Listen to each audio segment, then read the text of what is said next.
ಕ್ರಿಸ್ತನಲ್ಲಿ ಪ್ರೀತಿಯಿಂದ ಕರೆಯಲ್ಪಟ್ಟಂತಹ ಎಲ್ಲ ನನ್ನ ಸಹೋದರ ಸಹೋದರಿಯರಿಗೆ ಯೇಸು ಕ್ರಿಸ್ತ ನಾಮದ ಮುಖಾಂತರ ವಂದಿಸುತ್ತಾ ಫೆಬ್ರವರಿ 6ಕ್ಕೆ ನೇಮಕವಾದ ರಾತ್ರಿಯ ಗೀತೆ.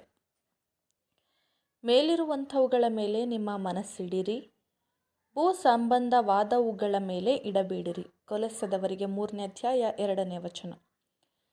ಶರೀರದ ನಿರಂತರವಾದ ಪ್ರವೃತ್ತಿಯು ಭೂ ಸಂಬಂಧವಾದವುಗಳಾಗಿದೆ ಮತ್ತು ಇದು ನೂತನ ಮನಸ್ಸಿಗೆ ವಿರೋಧವಾಗಿದೆ.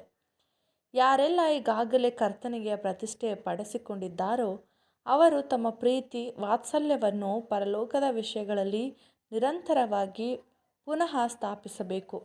ದೇವರು ತಮ್ಮನ್ನು ಪ್ರೀತಿಸುವವರ ಹಿತಕ್ಕಾಗಿ ಎಲ್ಲವೂ ಅನುಕೂಲವಾಗಿರಲಾಗಿ ಒಂದು ವೇಳೆ ಸ್ವಲ್ಪ ಮಟ್ಟಿಗೆ ನಿರ್ಲಕ್ಷ್ಯ ಮಾಡಿದರೆ ಆತನನ್ನು ಪ್ರೀತಿಸುವವರಿಗಾಗಿಯೇ ಮೀಸಲಾಗಿಟ್ಟಿರುವ ದೇವರ ವಿಷಯಗಳನ್ನು ಬಿಟ್ಟು ಸ್ವಲ್ಪ ಮಟ್ಟಿಗೆ ಬೇರೆಡೆಯಲ್ಲಿ ನೋಡಿದರೆ ಅಥವಾ ಸ್ವಲ್ಪ ಮಟ್ಟಿಗೆ ನಮ್ಮ ಮನಸ್ಸನ್ನು ಮತ್ತು ಪ್ರೀತಿ ವಾತ್ಸಲ್ಯವನ್ನು ಭೂಮಿಯ ವಿಷಯಗಳಲ್ಲಿ, ಭೂಮಿಯ ನಿರೀಕ್ಷೆಯಲ್ಲಿ, ಭೂಮಿಯ ಮಹತ್ವಾಕಾಂಕ್ಷೆಗಳಲ್ಲಿ, ಭೂಮಿಯ ಪ್ರತೀಕ್ಷೆಗಳಲ್ಲಿ ಇಟ್ಟರೆ ಅದು ಬಹಳ ಶೀಘ್ರವಾಗಿ ನಮಗೆ ನಷ್ಟವನ್ನುಂಟು ಮಾಡುತ್ತದೆ.